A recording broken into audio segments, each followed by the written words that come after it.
Welcome to the Passive Wealth Principles podcast show. Today, I have a very, very special guest. Many of you know him as Beardy Brandon Turner from Bigger Pockets. If you have not heard of Bigger Pockets, I don't know what rock you've been living under. And obviously, Brandon is many hundreds of thousands of followers, and he's got the blue little check mark.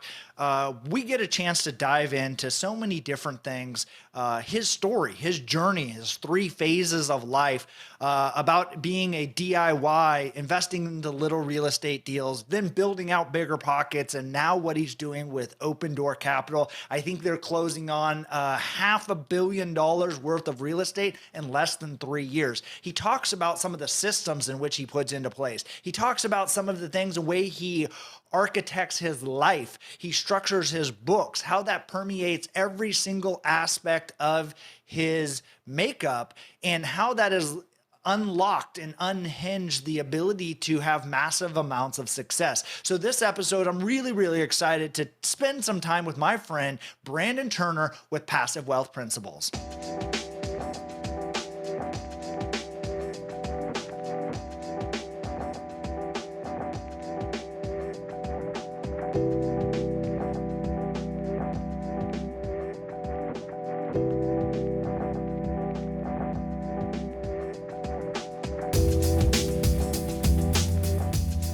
Brandon Turner, or Beardy Brandon, I can see it, emanating behind that microphone.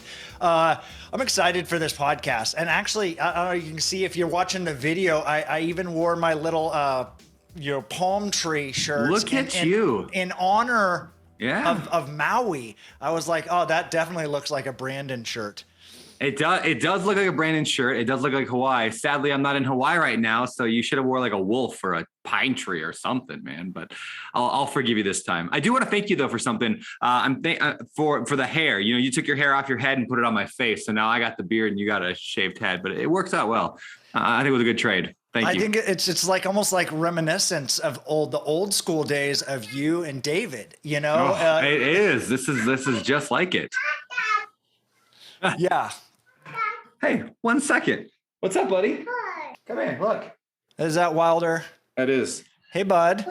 Look at that. Oh, who's that? Oh, who's that? Bud. Yeah, can you say hi? Hi. Okay. Hi. That's my little boy. He is 3? He is almost 3. He's like 2.5. Yeah.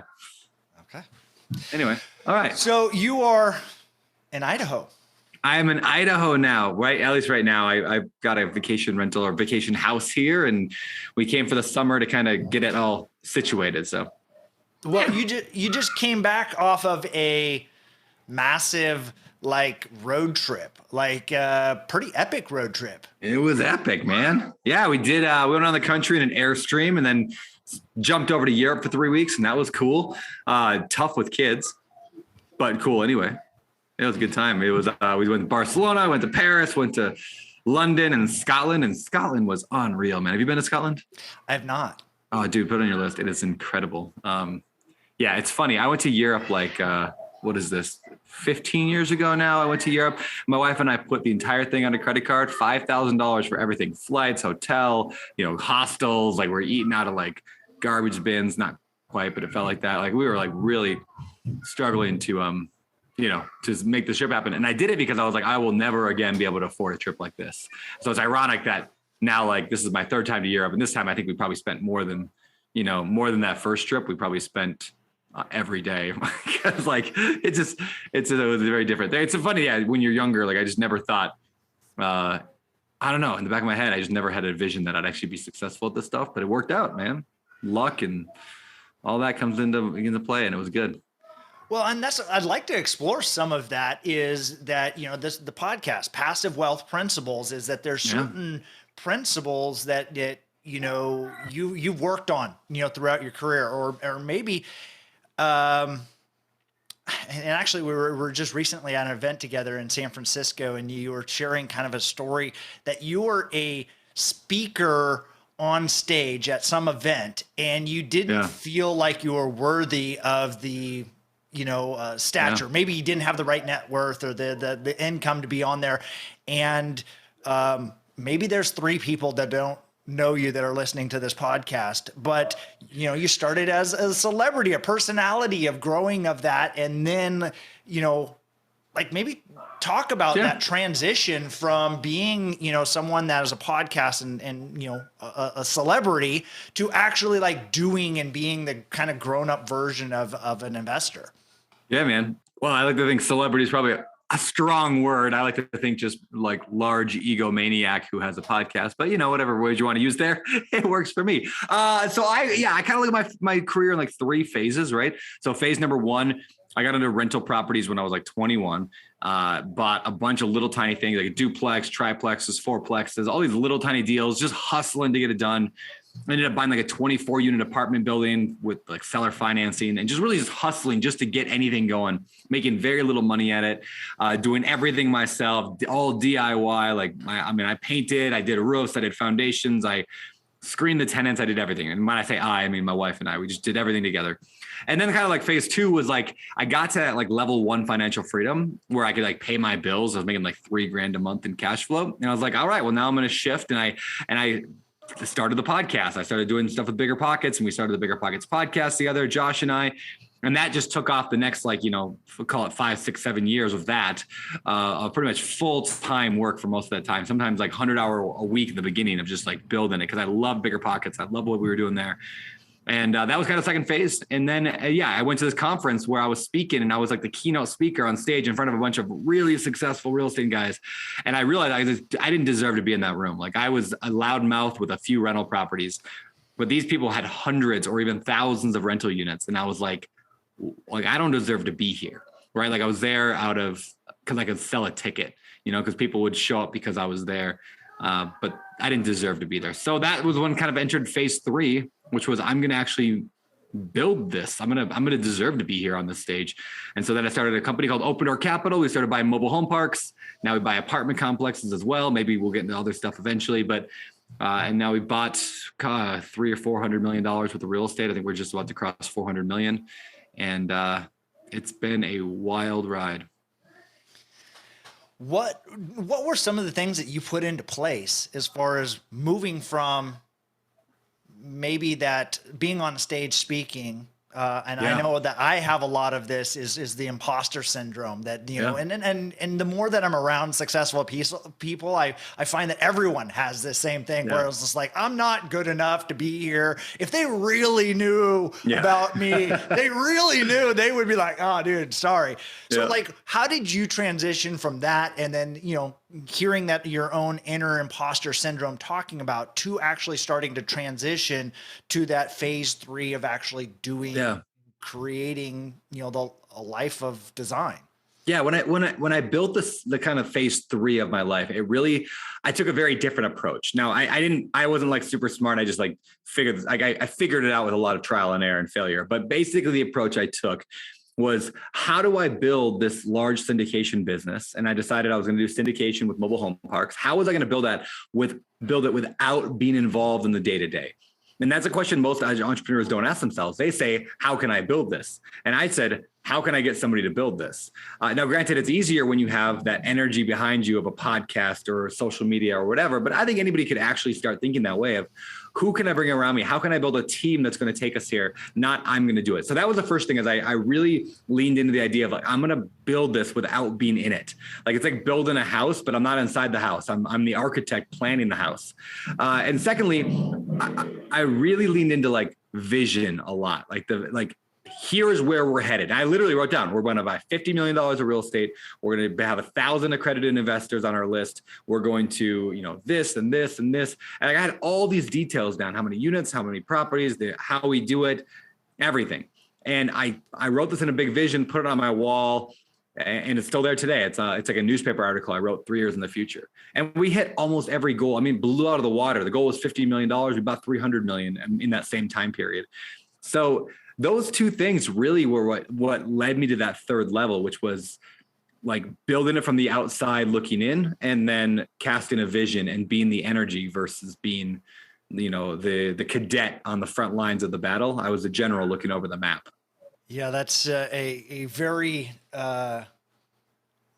good way of looking at it. You know, the guy that's in the trenches versus the guy that's sitting back and mapping out and designing where everyone is, which one's more important?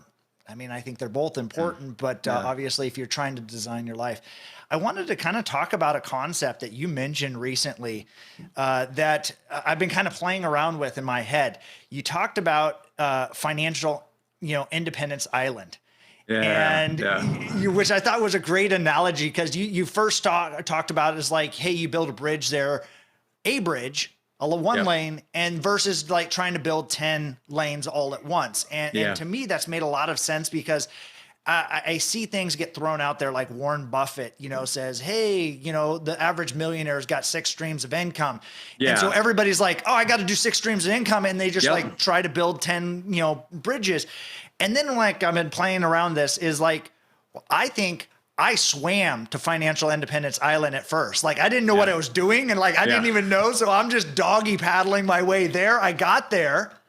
And then I looked around and I had no systems. I had nothing in place. And I was just like, man. So to me, swimming, a boat looked better than the next step up. And so then maybe I was like, I got a boat, and I was like, look at how clever I am. I got a boat now. And then it's like, to your point of an architect, like I'm designing a bridge. Yeah. Like I'm designing something that has, like a lot more ease and flow through. And so illustrate that, because of the ideas and how that came about and how that translates into what you're doing today. Yeah, man. So this analogy, I'd love to take credit for it, but I actually heard it from a guy named James Wedmore like 15 years ago. I mean, like he's an internet marketer, like teacher, whatever. I listened to years and years ago. Super good dude. But he told this analogy once on a YouTube video, and it stuck with me ever since. And the idea is this. Let's say you want to get to Financial Freedom Island. You want to get there. You're on Reality Island. You're like, I got to get over there, but you got to build some bridge to get there. So you start building, you start constructing this bridge or swimming or whatever. But you're building this bridge, and little by little, and then that bridge might be flipping houses. You're like, if I can just flip a bunch of houses, I'll make a bunch of money. Okay. And then while you're doing that, all of a sudden you're like, oh, you know what? Apartments sound really cool. I'm going to buy myself a 12-unit apartment. And so you stop flipping the houses for a minute, not forever, just you go and focus your effort on the other one. And then you hear about people who are going to Walmart or like Dollar Tree, and they're buying like $5 items and then selling them on Amazon for $10. You're like, oh man, that's cool too. And then you hear about some guy who's got an eBay business, and then an Etsy business, and then somebody else is doing like a roofing construction company. And every one of those gets you really excited. And so you start doing a lot of things at once. And the fact is, you can only build one thing at a time. Like your mind is only able to focus on one thing at a time. So what happens is you just go slower and slower and slower. If you got one construction crew building one bridge, it'll take let's call it 2 years to get to the island. If you have one construction crew building 10 bridges, it's going to take 20 years to get to that island, maybe worse. And so the whole idea that James had said back in the day, and it wasn't even regarding real estate, but it's just like, pick your thing. Like it all works. Like, I don't care what type of business you want to get into, if it's internet marketing or if it's real estate or whatever, it all does work. Pick it and then just go all in on that. Learn how to do better and better. Because once you get to that island and you have the freedom now you can go build more bridges because you already won the game. You already made it. So now you can have more fun, and you can start adding lanes to your bridge, which is like David Green's analogy he added to mine, which I added to James Wedmore's, which was like, yeah, if you're building a bridge to, like, David Green has his real estate agent business. That was his like bridge. So it wasn't a big add-on once he was really successful with that to add on mortgage. So now he's got a mortgage company. And then it wasn't that big of an add-on to add on insurance after the mortgage one was built. So you can add ancillary businesses to your business. That's not as much work, and you get to borrow materials and borrow customers and all that. But just don't build them all at once, because you just go too slow. I know that's kind of the entrepreneur's dilemma, is that you want to do everything. You want to be like, FOMO, and especially in like a mastermind group, like either GoBundance, or I'm part of your, Sedona, Maui mastermind. Is Slash that Sedona now. Yep. You see people doing rad stuff, and you're like, wow, I could do rad stuff. I had no idea that was even a possibility. And then what happens is exactly that. You try to go build 10 things at once, and you do it kind of a crappy job of all of them versus just one island, one bridge. We didn't even really jump into your bio, because I feel like everybody kind of knows who you are.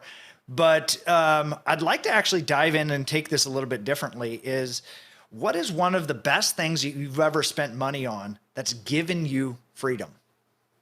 Ooh, books. I mean, definitely. I have a philosophy that if there's a book that I think about buying, I buy it. Like, there's no question. If it's even a 5% chance, like, yeah, I think that'd be a good book, I buy it right then. So I have hundreds and hundreds of books, and I read most of them. And I always say this: I've never read a nonfiction book that didn't make me money.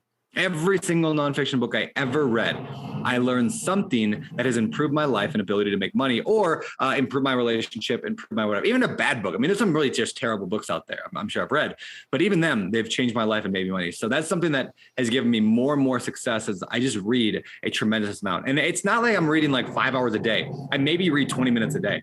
I just read 20 minutes every day. And this is such a secret of like life in general, of success in almost anything, is people oftentimes think it's like, oh, I got to read the book. Don't worry about the book. Worry about the daily task. In fact, to loop that back into another metaphor, I swam in a triathlon this past week. That's why I'm in Coeur d'Alene right now. I swam with in a relay version. So I only had to do the swim. And it's 1.2 mile swim. And I had almost no time to prepare for it because I got in really, really last minute. I had 3 weeks ahead of time. So anyway, I'm struggling in the water at the race, and there's buoys every 100 yards there's a buoy. And I'm looking at the next buoy. I'm like, okay, I just got to make the next buoy. And then I'm struggling. I'm like, oh, I got to get 1.2 miles. Right. So to relate that to life, oftentimes we look at the end goal. Like we look at I got to swim 1.2 miles. That's overwhelming and not very helpful. Like I know where it's at. I know where the exit is. I have a vision for where the end of the race is, but I don't need to focus on that. Even the buoys though, the buoys are great. But the more I focus on the buoys, the more I struggled in the water, the more I really had a hard time. I couldn't get my swim down the entire first half. It wasn't until the second half of the swim where I said, you know what? I'm not going to worry about anything right now other than one thing. I'm going to worry about my rhythm. Like I'm just going to be like face in the water, arm, breath, arm, breath, arm, breath. No kicking, nothing fancy, just arm, breath. And all of a sudden I started passing people. And I started like what David Goggins calls taking souls. Like he's like passing me. I was like, this is amazing. Like it took forever. So the point I'm making here, oh, by the way, and at one point, all of a sudden I looked up and I noticed I was way off course. I mean, I had paddled probably 50 or 60 feet, like angled, like almost like perpendicular to where I'm supposed to be. So that's where the buoys come in handy. You look up every so often, look at the buoy, which is in line with your end goal, like where the finish line is, and then look back down and focus on the rhythm. And so the reason I go with that, why I'm bringing that back to the book thing, is I don't worry about reading the book. I don't worry about reading 10 books or 100 books. I don't worry about becoming a multimillionaire, any of that. I focus on the day-to-day rhythm as much as possible. Read 20 pages. Did I have 10 minutes alone with my wife just to talk with her? Did I analyze a deal that day? Did I meet with my team for at least 5 minutes? Those are the rhythm that if I do them over and over and over, the results take care of themselves. It's all like success is in that rhythm. I really believe that. Yeah, I think the systems that you put in place, I mean, obviously, I know that you've read the James Clear Atomic Habits, is that, it's just like, duh. I mean, it was like, it's just like, almost like Robert Kiyosaki's Rich Dad, Poor Dad, when, you put it out there on paper and he sees it and you're just like, it's a pretty simple concept, but it's like, one of those things. So like what does your, I would say maybe typical day, because obviously you've been traveling for months, you're up doing triathlons, but do you have a typical day, a typical routine that you're trying to stick to that produces the results that you're looking for? Yeah. So I wake up, the first thing I try to do every morning, I anchor my morning in a routine, right? I'm a big fan of that. I don't like getting up early. I'm not really good at it, but I do notice when I wake up earlier than my family and have at least 30 minutes of alone time, my entire day is better. So I try to do that. I probably hit it 5 to 6 days a week. I'm not perfect at it. When I wake up, the first thing I love to do is I have a kind of the routine of like the kind of the ritual of making a cup of coffee and doing that stuff. I then go sit in the same place every day. I usually read a chapter of the Bible. I used to try to read like 5 chapters of a book or whatever. I'm like, I couldn't do it. I'd fall off the track. So it's like, no, just a few pages, right? 1 chapter of the Bible. It's not that much. It takes like a minute and a half. So I do this routine that involves all of that. Then I have a journal where I actually wrote my own journal, and then we sell it at Bigger Pockets now, but I use that journal every day. And the main thing I use in it is my habit tracker. So I've got 6 habits that I'm usually tracking in any given quarter.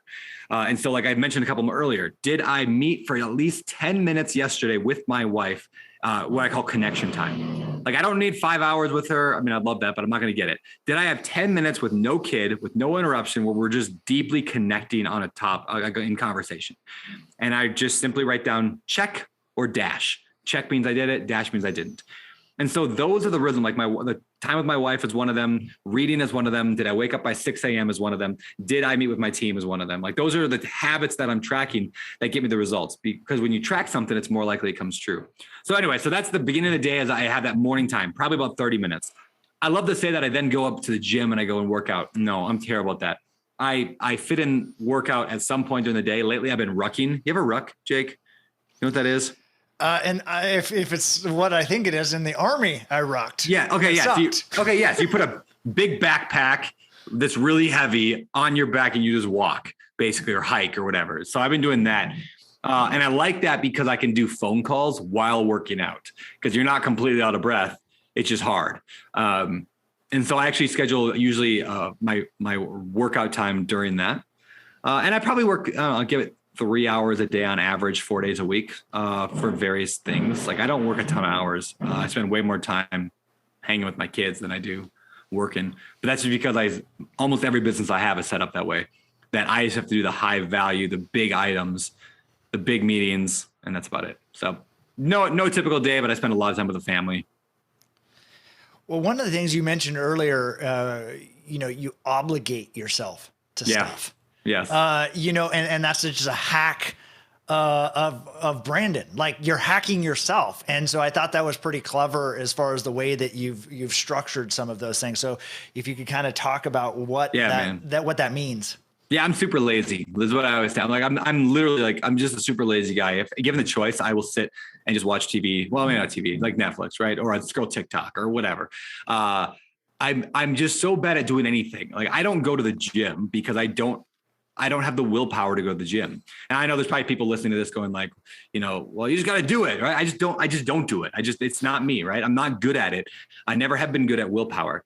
However, I know that those things give me the results I want. So I find ways to hack my willpower or hack my lack of self-control. And one of the ways is I'm a people pleaser. So I obligate myself to other people. So I won't go to the gym, but if I schedule with them in this brief moment of clarity in my day where I'm like, oh, the gym would be a good idea, I'll schedule it with a buddy. Let's go to the gym tomorrow morning. Can you pick me up? Right. Or I'll hire a personal trainer to come to my house, because then it actually gets done. Because if somebody's at my house in my garage saying, Brandon, let's work out, I'm going to work out just like most people would work out. So I can't rely on my willpower to get anything done. I have to find a way to obligate myself to do it, which is number one. Or I'll track it. Like again, the habit tracker is probably the only tool I have to actually try to make me have some semblance of willpower. But obligation, even this podcast, right? If you would have called me earlier today and be like, hey, you want to do a podcast today? I'd have been like, yeah, I don't have time, man. In reality, of course I have time. I mean, I literally have been doing nothing half the day today. I've been hanging outside. I've been doing some calls. I've been walking, playing with my kids. But I would have said, no, I don't have time. But because I scheduled this a couple of weeks ago and I used Matt to schedule it, my assistant, it actually got done. And then once I'm here, I love it. This is great. I just know that I wouldn't have done it. So yeah, I have to find ways to hack my willpower. And I think a lot of people probably resonate with that because there's a lot of lazy people out there. It doesn't mean you can't be successful. Yeah, it's using that, your MO of who you are. And as far as if you start designing your systems that fit who you are, because I know there's some very super motivated people that love working out and just love that. And I was like, yeah, they just get up and do it. I was like, awesome. You're amazing. Yeah. I know, good for you. I wish I was like that. I'm not. That's not. Yeah. And so I had to figure out my own self. And I mean, obviously you've done some of those, systems and habit trackers and obligating yourself with friends and having them to come over. One of the other things that, I think is just so important is that people, again, back to this kind of like FOMO of missing out, is people think they have to do the task. And there's like a mind shift, a mindset shift that you have to get around to, is because say you're Dr. So-and-so and you're making $1 million a year, is their mindset is like, I need to go do the next thing, do those more Amazon drop shipping. I need to go do being the sponsor of a deal. And I've actually found that it's not about more time or committing those things. And you've become the epitome of that. Like, you have been able to transition and design Open Door Capital and in a way in which it didn't necessarily take more time. What was that process? What were you doing? How did you come about and not trying to do things yourself? Yeah, for me, it's a mindset thing. It's really is a mindset thing. It's when I say mindset, I mean how you solve problems. The approach you take to solving problems is your mindset. So I kind of chronicle that into like 4 chunks, or format it into 4 chunks. There's like the DIY mindset says, I'm going to solve a problem by doing it myself. The project manager mindset says, I'm going to solve it by hiring a dude to do it, or hiring a lady to do it. So I'm going to flip houses. Oh, great. I'm going to go out and find a contractor, and he is going to go do the work, but I'm going to be there watching over him. I'm going to be checking on him. I'm going to be paying the bills, right? That's project manager. Then the third level is like the CEO or COO level, like the manager. Like, I built a company that flips houses. So I own the company. I've got a VP of marketing, a VP of whatever sales. I've got the contractor relations guy. I've got a finance person. They all report to me, and I tell them what to do, and I cast the vision, and they go out and do it. Nothing wrong with that. Lots of people have a great company that way. And that's the COO mindset. But the fourth mindset, and by the way, again, there's nothing wrong with any of those mindsets. You can have a great time. I DIY stuff all the time. I set this camera up myself because I like DIYing my camera stuff. But there is a limit, right? Like, there's a limit to how good you can do and how much you can do when you're a DIY and when you're a project manager. Every level has a limit. That said, like, the higher you elevate that mindset, the less you have to work. Like, the manager works typically less than the frontline worker. And so this fourth level is what I call the architect, or the energy, or the visionary. I like the word architect a lot, but it's like, because they're like designing the house, but they're not building the house, right? They're designing it. So I architect the business. And it's literally a mindset. I solve problems by saying, who's going to build this? And the easiest way there's 2 ways to kind of get yourself into that mode is, number one, hire yourself a COO. Like, you hire someone to run your company and have them build the company. So instead of like you hiring 10 people to work under you, you hire one person to work under, and then they hire everyone else that works under them. Easier said than done, of course. I'm not saying you can just go hire anybody. You got to find the right person. But if your whole life is about finding that person or people around you can bring in, I once heard Gary Keller, the billionaire from Keller Williams. He once said that his only job is to be a people scout. Like, that's his only job as a CEO was to find talent. That's it. Because everything else gets done by everybody else. But his thing is to find and attract talent. And that's what I kind of look at myself. Like, that's my primary thing. Anyway, so yeah, okay. So number one is you hire your COO and they build the business out. And number two, the way to kind of get into that mindset is to ask yourself, like, what would insert name here do? So like, if think of a person you want to be like, an entrepreneur you like. For me, it's Richard Branson. I think Richard Branson is a classic example of an architect. He doesn't run any of his companies. He's the energy behind it. He might have the vision, but he's not meeting with board of directors every day, and he's not meeting with his team and setting goals and having performance reviews and TPS reports. Like, that's not Richard Branson, right? Richard Branson surfs or windsurfs with a naked model on his back. That's his job as the energy. So ask yourself the question, if that's who you want to be, what would Richard Branson do in this situation? And that puts you into the mindset that you want to be in. So what would Elon Musk do? What would Richard Branson, David Osborne, right? What would Jake do? Right? It's like, put yourself in that, ask yourself that question, and it automatically moves you into that mindset, which allows you to go bigger. There's so much of that, and just the mindset thinking, like, you just don't know what you don't know. I think, and then obviously to back to your point of reading books. Yeah. I have found that is probably the number one thing that leverage knowledge at a greater scale. I mean, because you've written a lot of books. It's probably, is it a decade or 2 decades worth of experience that is getting condensed down into like 3 hours? It's almost like laughable how ridiculously good deal a book is. Like, you're getting 10, 15, 20 years of somebody's entire life experience and all of their knowledge poured out into an easy to read thing that costs you $10. Like, I mean, how ridiculous is that? Like, I'm writing a fiction book right now. I've never written fiction before. And I'm like, I don't even know how to write fiction. It's like a fable, but like, And I'm like, okay, well, I went to Amazon, and sure enough, there's so many books out there, like how to write fiction, how to write historical fiction, how to write dialogue, how to write characters. So I just bought them. Like I bought the best one of each group. And then I just figured it out. And I'm like reading what I wrote, and I'm like, yeah, this is not too bad. Like it's totally learnable. Yet how many people, 80% of adults haven't read a book since high school? Like it's crazy. It's crazy. Yeah. Rant over. No, I was like, to me, it was getting around people like David Osborne. You know, I was sitting at a table with David Osborne, Pat Hyben, and some others. And so this is what led, and you might even have been at the table. And everybody had written a book. Like they had somebody like raise their hand. I think it was Tucker Max was there or something like that. And we're talking, and it was like, who's written a book? And I like looked around at the table, and like everybody had written a book. And I was like, do I need to write a book? And David was like, yeah, it was. And it was like, you need to write a book. And so it was just like an interesting thing that it was one, just getting in the room, you realize that there's a commonality. Everyone there has read lots of books. Yes. And they all talk about it. And it's almost like a paid book club.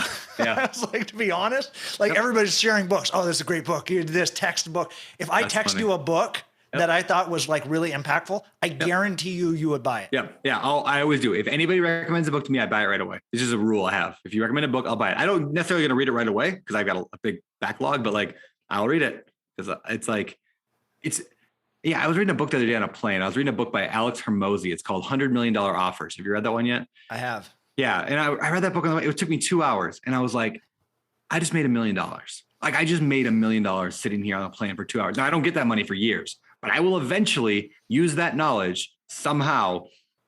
And over my life, I will make more than $1 million from 2 hours of reading. I was like, this is the greatest like thing in the world. Books are amazing. Leverage. It's the ultimate leverage. Yeah. Like people are always asking me like, pick my brain, right? I'm sure you get that too. Like, hey, can I take you out to coffee and pick your brain? I'm like, that's fine, but read my books first because that's my brain. You're literally able to pick my brain without me interrupting for hours. And if you, after you read my books, I've written 6 of them. Like if you still have questions, like, yeah, let's go to lunch, but it's all right there. Like my entire brain, I just dumped it into this. And the other reason to write books, by the way, I'm glad you brought that up too. And I'm curious if you found this the same. When I write books, it organizes my thoughts and makes me such a better investor and better entrepreneur and better leader because I'm able to formulate like why it is I do what I do and how that works. And I'm able to see holes in what I do. And in researching things in the book, I'm like, oh yeah, that is a way better way to do that. So I like, even if not a single person ever reads your book, I still think it's worth writing a book once you're successful because it'll just make you more so.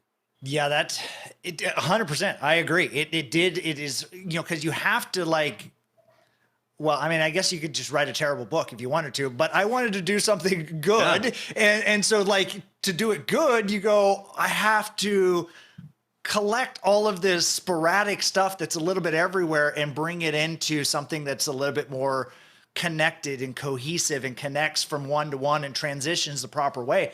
And it did very much so help me with that mindset. I'd love to hear a little bit more about like your process for writing a book, because I think it has some value, not just in writing a book, but if you're organizing a project or if you're starting a new company, because I think there's some really unique things that you've done around that creates and maps out a successful plan. Oh, thanks, man. Really comes like, I'll say this, an Abe Lincoln quote changed my life. And here's the quote. He said, and it might not have been him, the internet, they make up quotes for people all the time, but the quote was, if I had 6 hours to chop down a tree, I'd spend my first 4 sharpening my axe. And I love that quote. And I apply that to my book writing. So when I write a book, I sit down and I plot out, I grab 10 note cards and I write down on each note card, like the chapter title that I want to be. Now with real estate, it's fairly easy, right? There's one on buying, how to find properties, how to finance properties, how to whatever. But even in my new book, I did the same thing. I write down like, what are my chapters going to be? Like the 10 biggest things about the book, or 12 or whatever the number is. Then under each one of those, I write what like, what are the 5 or 10 components of that thing? So if it's finding properties, I'm going to be like, okay, let's talk about off market. Let's talk about on market. Let's talk about, this, let's talk about that, direct mail, seller financing, or I guess that would be not finding properties, but I write down like the things that are that, right? Now I have 10 note cards under each of the 10 chapters. I got 100 note cards. Then on the back of every note card, I write down 3 to 5 bullet points about that topic. So if the thing is, it's under the head, the note card of finding deals, it's under the subsection of working with wholesalers, then I'd write down like how to find a good wholesaler, how to vet a good wholesaler, how does the wholesale process actually work to be able to find a deal from them? What's the, how much should you pay a wholesaler? What if things go wrong with the wholesaler, right? Those are like 4, 5, 6 points I write down. Now I've got 100 cards. Each one on the back has a 3 to 5 bullet points. And I have a stack now every day. Again, rhythm, going back to what we talked about way earlier. Every day, all I need to do is show up and pick up a note card. And the note card says on the front what I'm writing, what chapter it's from, what subchapter it's about. And on the back, I've got all the bullet points right there. There is no such thing as writer's block when you do that. So that entire process I just explained, I will do that all in one day without leaving a Starbucks. I'll sit at a Starbucks one day and I do not leave until that's done. And by doing that, it makes the rest of the process a million times easier. And the book is better, it's formulated better. And the reason I like note cards is because you move them around. You can lay them all out and move them around and structure your book the way that needs to be structured. And man, that process has made it so much easier. And in a way, it's kind of what I did for Open Door Capital. Like I laid out a vision, exactly where we're headed, how many investors, how many deals, how many this, how many that. And then I'm like, all right, there it is. Let's just every day I wake up and we say, well, in order to hit these targets, we've got to do an offer a day. And so we average 1 offer a day. And that's what we do. We hit the rhythm. So there you go. So when you do that, do you like label your note cards and then you go in and type them out? So you flip over, you pull out a card and it says, seller financing, and you pull over and your 3 to 5 things is, carry back or silent second or whatever X, Y, and Z that you have on your card. So then you go in and type that. Are you also mapping that out? Is that in Google Docs? Are you talking it? Like, what does that process look like? Yeah, good question. I write in Google Docs. I like that because I've lost documents before that I've written on like Word. Like I've lost chapters before where like the computer shut down, it didn't save right. I don't know. It happens, right? So I like Google Docs for that reason.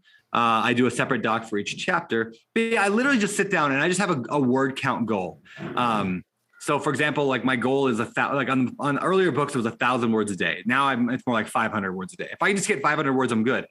And then the second component of that is I typically write a book with someone else. Not that we're writing the same book, but I find somebody else who wants to write a book and we write at the same time, because then we create a Google sheet, like a spreadsheet with 2 columns. One column is my name on the top, one column is the other person's name on the top. And then down the left side, I guess it's really 3 columns. And on the left side, the very first column is the date, every single day for the next, let's call it 100 days. And all you do is you write down at the end of the day how many words you wrote.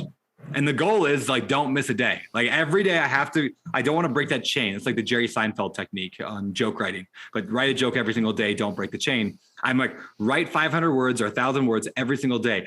But added to that is the fact that I can now see, for example, the last book I wrote with Brian Murray. I can see every day how many words Brian wrote, or I can see what he wrote yesterday. Oh, he wrote 700. Well, shoot, I'm writing 800 today, right? So you add competition in with it. And that gets pretty fun as well. It makes me like, whatever I have to do to hack my willpower, I'm going to do it. So now again, I'm obligating myself because I promised somebody else I was going to write it with them. They can see every day my progress and I'm tracking it. So I'm gamifying the entire thing, which is what I need to do to overcome my willpower because I do not have any. Have you done that with your business? So you said writing 1 offer a day. Yeah. Have you taken those and translated that into KPIs for your team? We do. Yeah, so we operate under the EOS model, which is the Entrepreneur Operating System, comes from the book Traction. Very similar. We have a 10-year goal that we're going for. We want to buy $10 billion of real estate in 10 years. And we are on track for that. So how do I know we're on track with that? Because we also have a 3-year goal that lines up with it. We also have a 1-year goal that lines up with the 3-year.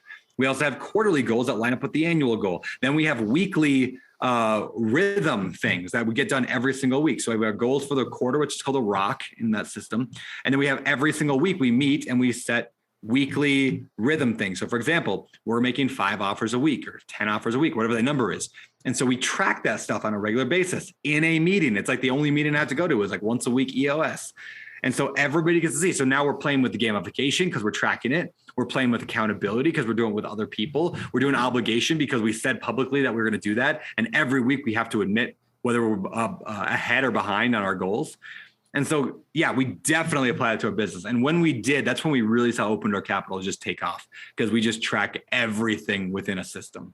So did you start with EOS, or was that something as you started getting a few people, then you were like, wow, we got to figure out how to organize this? Yeah, when my personal real estate business, I never did EOS. I read the book years ago. I didn't get it. It didn't fit me. It didn't hit me where I needed because I wasn't there. I didn't have any team members. Once I added a couple team members, that's when I reread it. And I was like, this is the Bible of business. It was amazing. And then I was like, all right, we're doing this. And we tried to do it ourselves for the first like 6 months. And a lot of people do that. But it's like the difference of like, I'm going to go, like, I mean, I can tell you, I just swam this marathon, right? Or this triathlon. I did the swimming part, right? Like I'm not very good. I've never once had a lesson from a swim coach. Never. I don't even know how to swim. I learned from like 15 minutes in a pool from a buddy of mine who had swam in a triathlon once. He's like, hey, just try this. So like, that's it. Imagine if I would have just for a few weeks met with a coach who walked me through just little things on technique. Like I finished the 1.2 miles in 49 minutes. I probably would have hit under 30 had I had a coach for a few months, right? Like it's that different. So the difference between like 90% good and 100% good is a difference of like going twice as fast. I really believe that. So I might've been 90% good. That last 10% is what gave me the rest of the way. So the reason I say that is because we were doing 90% EOS. And once we added in an EOS implementer, so in other words, a consultant who we meet with every quarter to make sure we're doing it perfect. Once we hit perfect EOS, that's when things took off really aggressively because we were doing it right. We weren't just putzing around with it. We were doing it exactly the way it's supposed to be. Our form is perfect. I mean, our form is perfect. My swimming form is not because I did not get a coach. So. Yeah, I see that. So, I mean, a lot of guys that are doing triathlons or wanting to do whatever, and they go buy the fanciest, lightest bike. You know, they'll go spend $10,000 on a bike, and you'd be like, but your swimming sucks. You're saving seconds, but you're adding minutes over there, you know? And I mean, obviously, that's such a good point. Yeah. Look, my bike. And you're like, yeah, you could use Swin that you can pick up over there and probably get a better time if you'd approve your swim. Yeah. Just get a coach. Yeah. They call that the law of constraints, right? It's like looking at your business, figuring out where your bottleneck is. There's a great book called The Goal by Eli something that talks a lot about this. It's another fable, but the law of constraints, like what's your slowest moving thing in your business?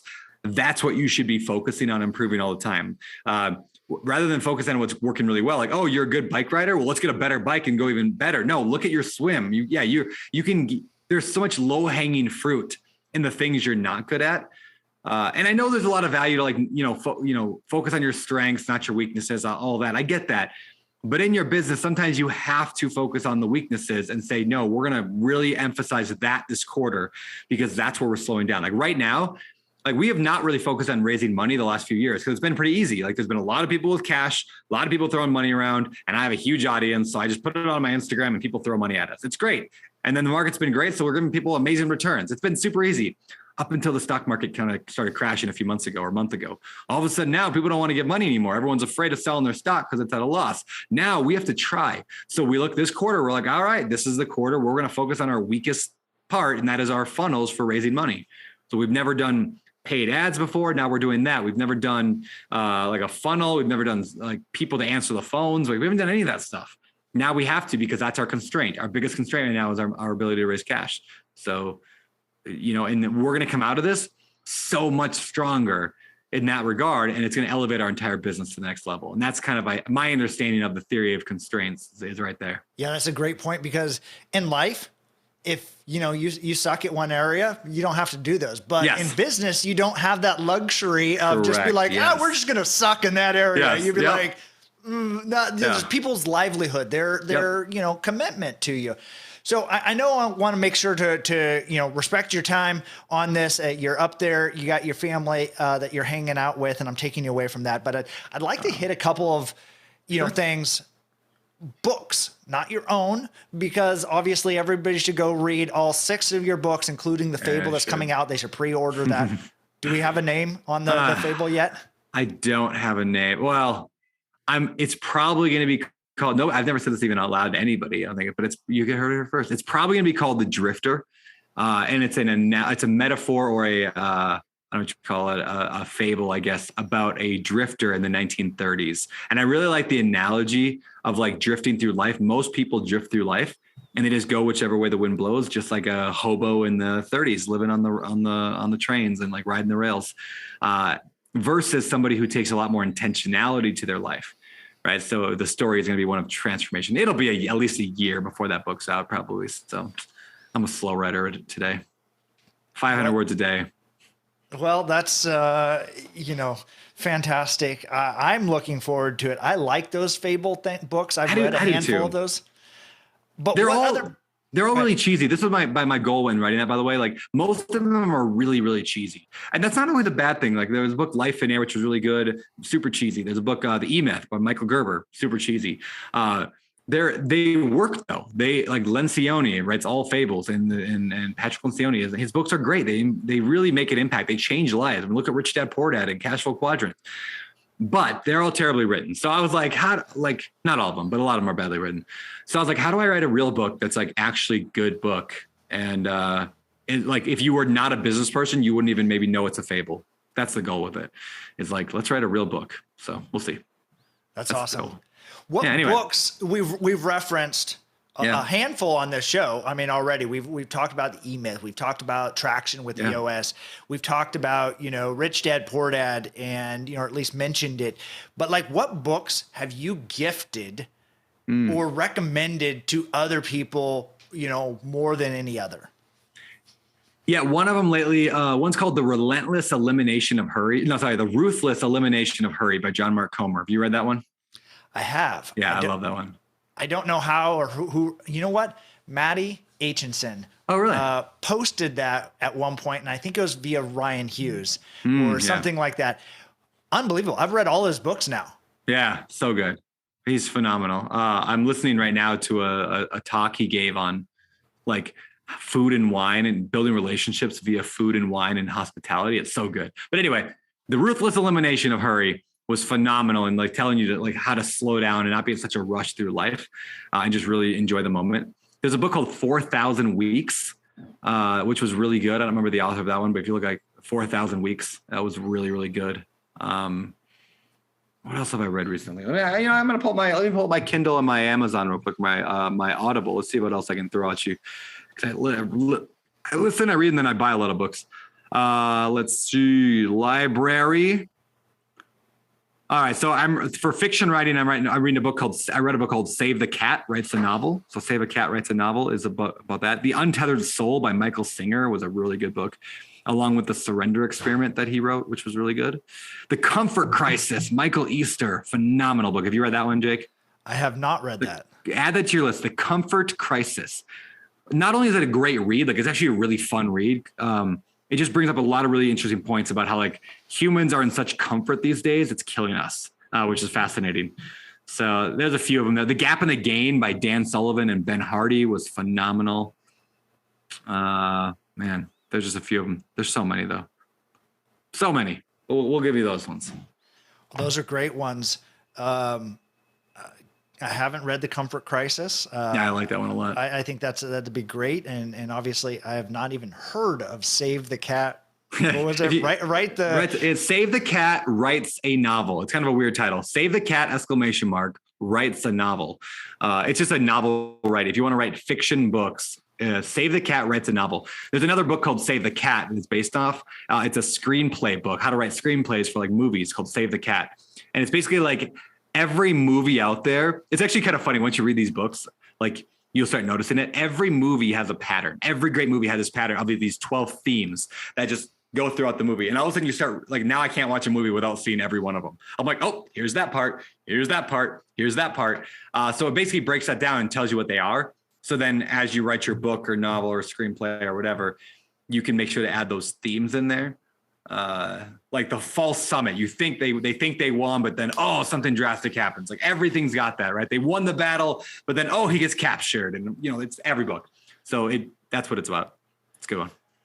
That's so interesting that you mentioned that, because I am working with a brand builder group, Rory Vaden. And so he's like, that's every good story has that same arc. Yes. And like, you need to do that. And he like says that to do it in the chapters of your books. So not only do you take those chapters and those points, but then how do you illustrate it in a story that has those same things, so that you can just pick and choose and say, great, now I need to arc the story false summit to that. Or like, nobody likes the story of like, hey, I won, everything was great. Yeah. They like the one, like the guy's climbing off the side of the mountain and you're like, it's like everyone's going to die. And you're like, what's going on? Yeah, that's exactly it.